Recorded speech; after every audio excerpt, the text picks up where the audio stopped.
Hi friends, எல்லோரும் எப்படி இருக்கீங்க? இன்றைக்கி செவ்வாய்க்கிழமைங்க. ஸ்ரீநிதிக்கு காலேஜுக்கு என்ன கொடுத்து விட்டேன்னு காட்டுறேனுங்க. இன்றைக்கி பார்த்தீங்கன்னா ஃப்ரெஷ்ஷாக சுக்குட்டி கீரை கிடச்சிதுங்க. அதை வந்து காலையில் பொரியல் பண்ணியிருக்கிறேன். வெள்ளை சாப்பாடும் சுக்குட்டி கீரை பொரியலும். அது போக காலையில் ட்ராவலில் சாப்பிட்றதுக்கு 3 தோசை கொடுத்து விட்ருக்கேங்க. குட்டி குட்டியாக தோசை ஊற்றி கொடுத்து விட்ருந்துருந்தேன். அதுக்கு குழம்பு பார்த்திங்கன்னா மிளகாட்டி வச்சு தக்காளி குழம்பு வச்சுருந்தேங்க. இன்றைக்கி இதுதான் வந்து ஸ்ரீநிதிக்கு லஞ்சுக்கு. ஒயிட் ரைஸும் தக்காளி குழம்பும் சுக்குட்டி கீரை பொரியலும் மத்தியானத்துக்கு கொடுத்துருக்கேங்க. அது போக காக்கா குருவிங்களுக்கும் சாப்பாடு எடுத்து வச்சிட்டேங்க. டைம் பார்த்திங்கன்னா 6:15 ஆகி போச்சுங்க. ஸ்ரீநிதியோட அவுட்ஃபிட் இன்றைக்கி இது தானுங்க. நம்ம காக்கா குருவிங்களுக்கும் சாப்பாடு எடுத்து வச்சிட்டேங்க. ஸ்ரீநிதி ரெடி ஆகிட்டாப்லைங்க. இன்றைக்கி என்னமோ ஸ்ரீநிதிக்கு ரொம்ப குஷி. டாட்டா சொல்லிகிட்டே இருந்தாலுங்க.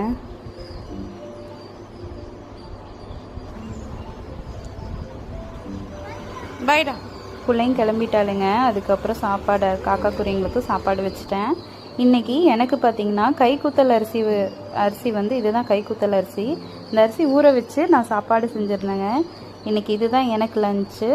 இன்றைக்கி என்னோடய அவுட்ஃபிட் இன்றைக்கி இது தான். நானும் வேலைக்கு கிளம்பிட்டேங்க. அவருக்கும் கொடுத்து விட்டுட்டேன். காலையில் கிளம்புறப்ப நம்மளோட விநாயகர் கோயிலை பார்த்துட்டு சாமி கும்பிட்டு போயிடலான்னு சொல்லி போய் சாமி கும்பிட்டேங்க. இன்றைக்கி செவ்வாய்க்கிழமை எனக்கு இப்படி தான் போச்சு. இந்த வீடியோ பிடிச்சா லைக் பண்ணுங்கள், சப்ஸ்கிரைப் பண்ணுங்கள். தேங்க்யூ.